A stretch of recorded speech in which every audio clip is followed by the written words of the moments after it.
all of us who follow, the circadian biology community know who you are, but for people who are not quite as familiar with you, could you describe a bit how you got into this area? Sure.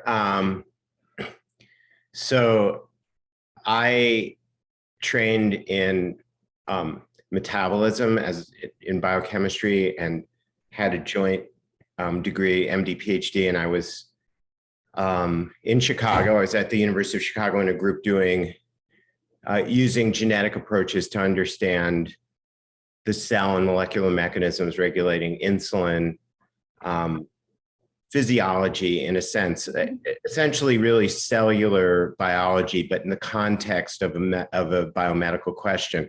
But it was in the 90s that I was there and working with Don Steiner and Graham Bell, and I was very interested in a couple of developments that were percolating in the 90s, in which the bridge between molecular science approaches and physiology was narrowing. And I saw those as opportunities, and things such as, for instance, the ability to move from cell-based DNA manipulations to whole animals. So that was new. And we were sort of on the ground floor. And then, two other things I would say that really caught my attention. One was the genetic approach to discovering the molecular basis for appetite regulation, really the discovery of leptin and the work from Jeff Friedman. And the other was, being in Chicago, I was very intrigued. Our groups were working on the monogenic syndromes that control blood sugar. And I was aware, although that work had started in humans, I was aware of the forward genetic strategies for discovering the genes for circadian rhythms, which had occurred at Northwestern. And by coincidence entirely, because of personal reasons, I wanted to stay in Chicago. And my best job opportunity was to move to Northwestern. And I was walking down the halls essentially, and Joe Takahashi told me about the idea that, or the observation that something was going on with the animals identified by forward mutagenesis as the first circadian mutants, controlling their body weight. Didn't really know. I was interested in the strategies from a sort of technical standpoint, because I thought maybe this could be used for understanding behavior and glucose metabolism. And I began to scratch my head and think this was pretty interesting. If these are genes that are now discovered to control and understood quite well to control sleep-wake activity rhythms, we knew a lot about rhythmic processes from my medical background. I thought, well, maybe this would be a window of opportunity. So it was totally fortuitous. And the first thing I did was a very simple endocrine experiment, which to take animals that were the original first mammalian mutants in the clock system and dynamically challenge them. That's what we did in endocrinology. Nobody had done that in the clocks area. And when we did that, we exaggerated diet-induced obesity. So that really was one thing that caught my eye. Along with that, I observed that they were having altered feeding cycles, and that indicated to me that there's something wired in about these clock molecules to feeding. And the most really striking thing that really convinced me that we had a novel molecular process was that although these animals gained weight and had high blood sugar, as is typical in obesity, unlike the OB mutants, which were the leptin discovery, right, these animals had low levels of insulin. So this was really, it's hard for me to emphasize how important that was, because that really invited me into the field. Because I put together in my head, what I was thinking was, these are transcription factors. They're similar in biology to the transcription factors discovered in monogenic diabetes, which is called MODY. And those factors are hepatic nuclear forkhead factors. Mm-hmm. And so here we had a transcription factor studied because it controls sleep cycles. It's got similar structure to the factors that control pancreatic insulin secretion in humans. Maybe this is all coming together. And, that here we are 20 years later, basically, and some of that has been, it's just been an exciting, fortuitous journey. I hate using that word, but no, it's a good word. But so how did you find, I mean, just out of curiosity, so leptin, did you actually continue to follow this up? well, Because that was a huge, headline issue in science. Right. So what I would say is that it's not, it was more sort of the intellectual context that made me think in a way about molecular biology and importing it into ideas about physiology. So in general, most of the best work and what attracted me into studying insulin and that arena was that it was really one of the flagship fields in biochemistry, that it's the first cloned gene, first recombinant therapeutic. So conceptually, if you could manipulate genes and learn something about organismal physiology, and here you had the discovery of leptin, which opened up a whole new facet, because in the case of leptin's discovery, what pulled me was the idea that you could use the same principles to understand behaviors, that transcription mechanisms in the clock are controlling a behavior, but they're also controlling biochemical reactions that control glucose. So here you had a pivot from a central principle, which is transcription, and you go to behavior in the brain, and you go to something about insulin release in the pancreas. That's what excited me. No, it's really amazing to actually see the the individual cell responses versus systematic responses, right, to things that are controlling circadian biology. I did want to know, so since I did see your talk, I did want to ask about whether or not, I mean, given that you were talking about an NAD dependent regulation of the clock by a CERT1, right? I was wondering whether or not you had looked at any kind of cross-regulation of nuclear and mitochondrial communication, maybe reciprocal communication between the two organelles, and whether or not that had actually influenced any of the work that you had done. So we, again, time is a sort of it can be misleading if you're retelling the history. But I would say, if we go back to the original kind of stories, a lot of what we were learning had to do with this idea that we could study overnutrition states and weight gain. And one of the things that fell out of that was that although, part of it was, this is a molecular pathway, and here are transcription factors in the clock, when mutated, alter body weight. Okay, so that's the forward direction. But we just looked at regular animals and saw that diet changes features of these transcription cycles in different tissues, and also at a behavioral level to different extents, depending on where you look.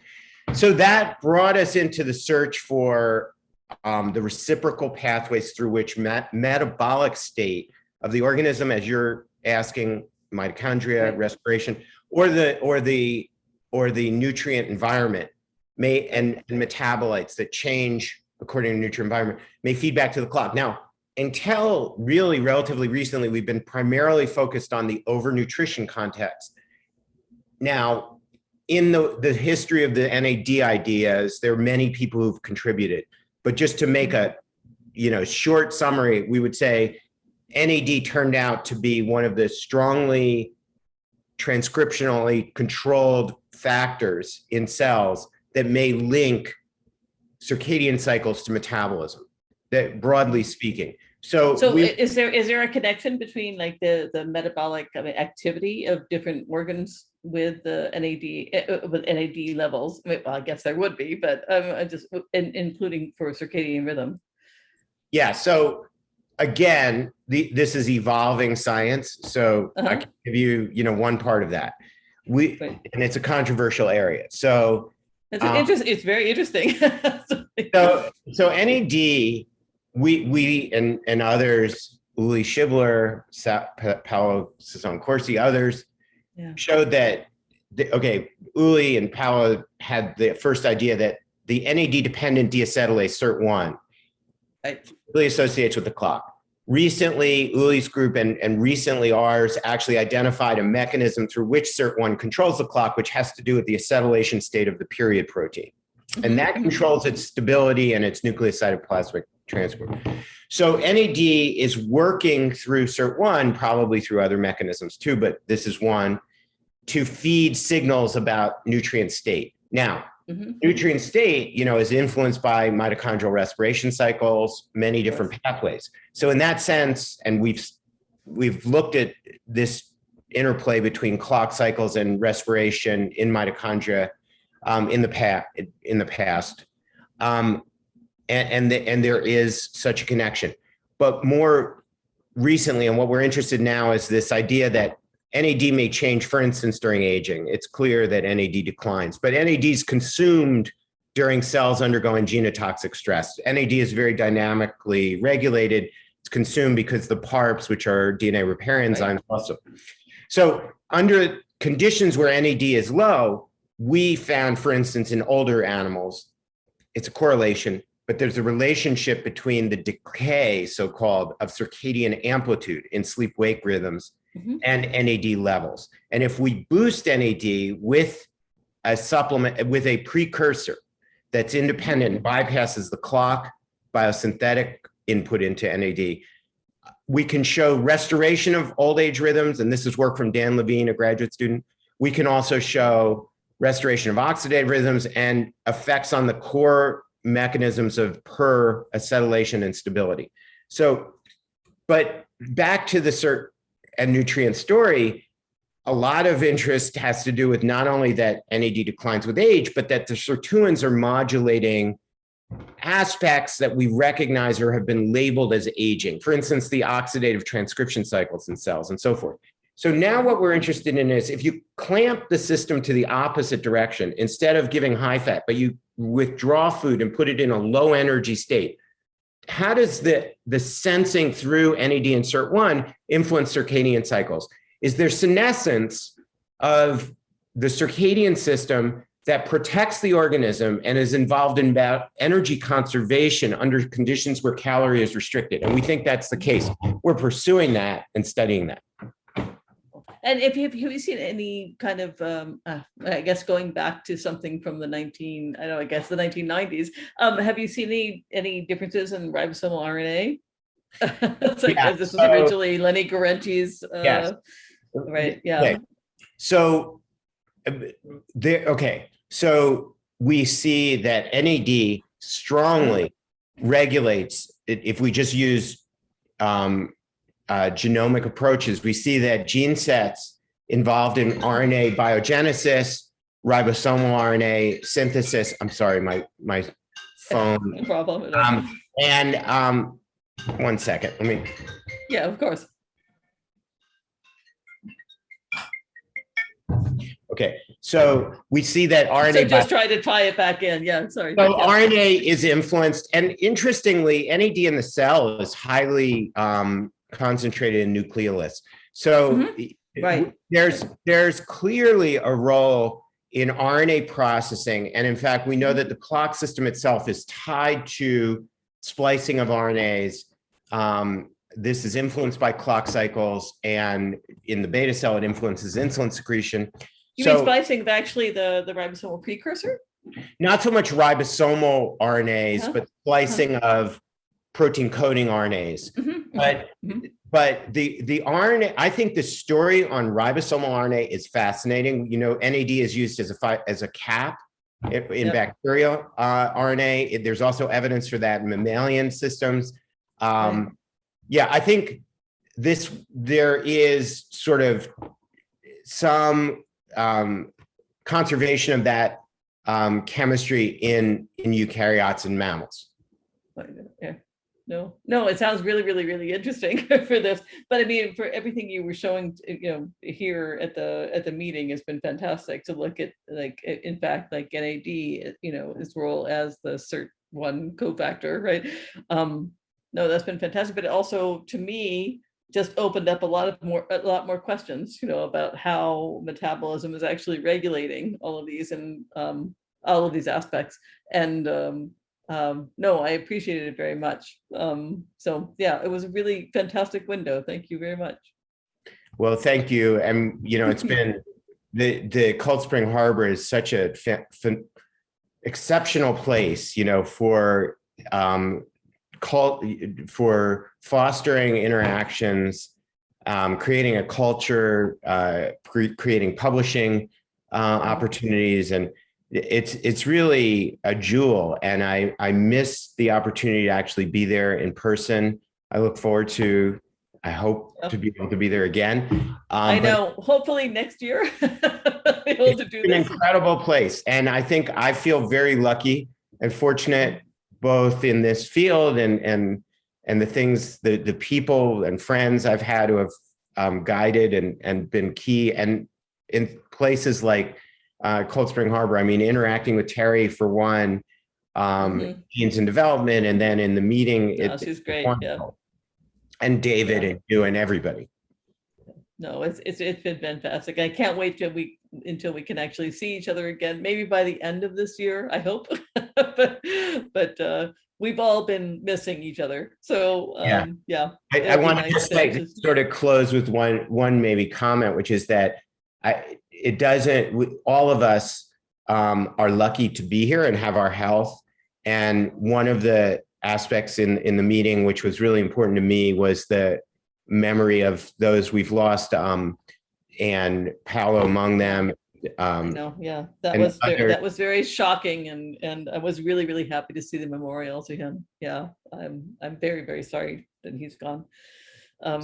Yeah, but I was very, very happy to see him, his memorial done at this meeting. Right. So thank you for hosting the interviews and that. Well, thanks very much for speaking with me. I'm sorry to do the little Muppet hand we all seem to do when we finish at a Zoom meeting, but thank you for taking the time to speak with me. And please keep us in mind. Okay. I'm still following you. Bye. Bye-bye.